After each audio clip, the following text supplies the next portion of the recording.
আমার বিয়ের ঠিক পরের দিনই আমি জানতে পারি আমার স্বামী পরনারীতে আসক্ত। আমার স্বামীর পরকীয়া প্রেম চলছে। আমার বিয়ের পরের দিন থেকেই আমি খেয়াল করেছিলাম আমার স্বামী হাবিব আমার মেজ জায়ের কথা অক্ষরে অক্ষরে পালন করে। আমার জন্য কিছু আনতে ভুল হলেও মেজ ভাবির জন্য সবকিছু মনে করে ঠিকভাবে আনে। প্রথম প্রথম ব্যাপারগুলো আমার কাছে স্বাভাবিক মনে হলেও পরবর্তীতে ব্যাপারগুলো আমার কাছে খটকা লাগে। এসব দেখে আমার বড় জা সব সময় আমার দিকে কেমন যেন আর চোখে তাকিয়ে থাকতো। আর আমার শাশুড়ি মায়ের কথাই বা কি বলবো, উনি এমন একটা ভাব ধরে থাকতেন যেন কিছুই হয়নি। আমার শাশুড়ি মায়ের এমন নির্লিপ্ত ভাব দেখে সত্যি রাগে আমার গাটা জ্বলে যেত।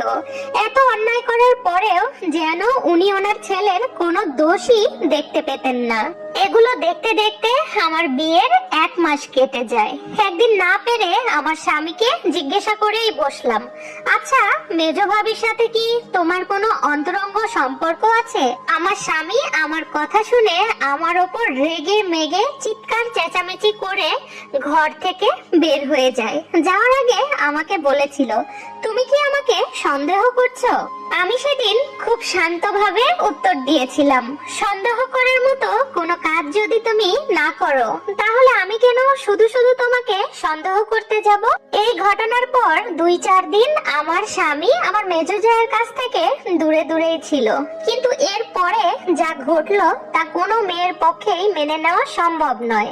একদিন আমি মাঝরাতে ঘুম থেকে জেগে দেখি আমার স্বামী আমার পাশে নেই। আমি বিছানা থেকে উঠে ওয়াশরুমে গিয়ে দেখি আমার স্বামী সেখানে নেই। দৌড়ে গিয়ে বারান্দায় দেখি সেখানেও সে নেই। ভেবেছিলাম হয়তোবা আমার শাশুড়ি মায়ের শরীর খারাপ, তাই ওনার রুমে গিয়েও একটু উকি ঝুঁকি দিয়ে দেখলাম না, আমার স্বামী সেখানেও নেই। এবার আমার মনে একটা অজানা ভয় কাজ করে। অজানা ভয়ে আমার গাটা শিউরে ওঠে। তাড়াহুড়ো করে মেজ জায়ের দরজার সামনে গিয়ে দাঁড়ালাম। দরজাটা ভেতর থেকে লক করা ছিল।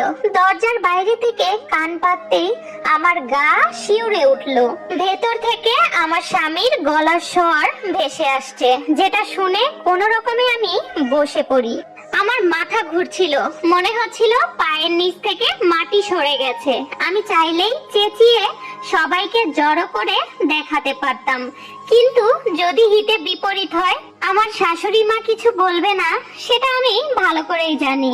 আর বড় ভাবি যদি কিছু বলতো তাহলে ব্যাপারটা এতদিন বাহিরে বেরিয়ে আসতো। বড় ভাবিও কিছু বলবে না। স্বামী ছাড়া 3টা ছেলে মেয়েকে মানুষ করতে গেলে তো এই দেবর যাকেই লাগবে। আর আমার শাশুড়ি মা এমনিতেই সব সময় ওনাকে শাসনে রাখেন, তাই আমার মনে হয় না বড় ভাবি এই বিষয়ে কিছু বলবে। কিন্তু কাকে বলবো সেটা আমি বুঝতে পারছিলাম না।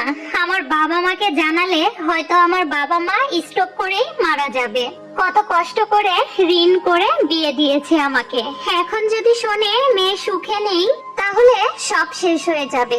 এখন আমি বুঝতে পারছি আমার স্বামী এত ধনী হওয়া সত্ত্বেও কেন আমাদের মতো দিন আনে দিন খাই পরিবারের সাথে সম্বন্ধ করেছে, যাতে আমার স্বামীর কুকীর্তি বাহিরে না বের হয়। ছেলেকে খারাপ কাজ থেকে বিরত না রাখতে পেরে আমার জীবনটা নরক করে দিয়েছে আমার শাশুড়ি মা। আমি অনেকক্ষণ ফুপিয়ে ফুপিয়ে কেঁদেছি আর আল্লাহর কাছে ফরিয়াদ জানিয়েছি। আমার স্বামীকে কিভাবে পরকীয় প্রেম থেকে দূরে রাখা যায় সেটা নিয়ে অনেক টেনশনে ছিলাম। আমি মনে মনে একটা প্রতিজ্ঞা করি, যদি সফল হই তাহলে এখানেই সংসার করব, আর না হলে চলে যাব। তারপর থেকে প্রতিদিন আমার স্বামী ঘুমানোর পর রাত 12টার সময় ওযু করে আমি জায়নামাজে বসে পড়তাম। সারা রাত ধরে তাহাজ্জুদ নামাজ পড়তাম, আল্লাহর কাছে কান্নাকাটি করতাম। ফজরের নামাজ পড়ে অল্প একটু সময় ঘুমিয়ে পড়তাম।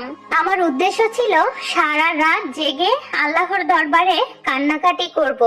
আর আমি সজাগ আছি দেখে হয়তো আমার স্বামী আমার সামনে দিয়ে আমার মেজ জায়ের ঘরে যেতে পারবে না। আর ঠিক প্রতিদিন আমি এমনটাই করতে লাগলাম।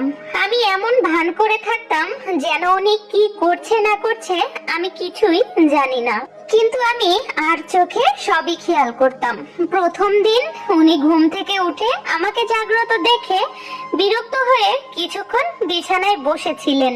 কিছুক্ষণ পর চুপি চুপি বাহিরে যায়, কিন্তু মুহূর্তের মধ্যেই আবার ফিরে আসে। এরকম প্রায় 3 দিন করেছে। পরে পরে আর বাহিরে যেত না, বিরক্ত হয়ে বসে থাকতো খাটের উপরে, আর বসে বসে আমার নামাজ পড়া, কোরআন তেলাওয়াত করা এগুলোই দেখতো। এর মধ্যেই আমি বুঝতে পারি আমি প্রেগনেন্ট। এই খবরটা সবাইকে জানালে আমার শাশুড়ি মা একটা দীর্ঘশ্বাস ছেড়ে বলে, এবার যদি ছেলেটার একটু হুঁশ হয়। বড় ভাবিও অনেক খুশি, শুধু মেজ ভাবি আগুন চোখে আমার স্বামী হাবিবের দিকে তাকিয়ে আছে। কিন্তু হাবিব খুশি খুশি মনে আমার দিকে তাকিয়ে আছে। সেদিন রাতে যখন আমি নামাজ পড়তে বসলাম, তখন আমার স্বামী হাবিব আমার কাছে এসে বলে, নামাজ কোরআন সবকিছুই পড়ো, তবে সময় সুযোগ বুঝে, কেননা এখন তোমার বিশ্রামের দরকার আছে। আর কান্নাকাটি করো না, তুমি তুমি এখন আর একা নও, তোমার গর্ভে আমাদের সন্তান। এই প্রথম আমার স্বামী জায়নামাজের কাছে এসে আমার সাথে কথা বলছে, না হলে প্রতিদিন দূর থেকেই দেখতো। ওর কথা শুনে আমি কান্না করতে করতে বলি, আমাকে যে আল্লাহর কাছে সাহায্য চাইতেই হবে, কান্না করতেই হবে। আল্লাহ কেন আমাকে এই কঠিন পরীক্ষায় ফেললেন বলো তো? আমি তো কখনো কারো ক্ষতি করিনি, তাহলে কেন আমার সাথে এমন হচ্ছে? হাবিব আমার কথা শুনে হাউমাউ করে কেঁদে ওঠে, আর আমার 2 হাত জড়িয়ে ধরে বলে, আমাকে তুমি ক্ষমা করে দাও। ভুল সময়ে ভুল মানুষের পাল্লায় পড়ে বাজে অভ্যাস হয়ে গিয়েছে। ভাইয়া বিদেশ যাওয়ার পরে ভাবি প্রতিনিয়ত ওনার নোংরা জালে আমাকে জড়িয়ে ফেলেছে, আমিও ওনার জালে ফেসে গিয়েছি। আমাকে তুমি মাফ করে দাও, আমরা আর এখানে থাকবো না। মাকে বলে তোমাকে নিয়ে আমি অনেক দূরে চলে যাব।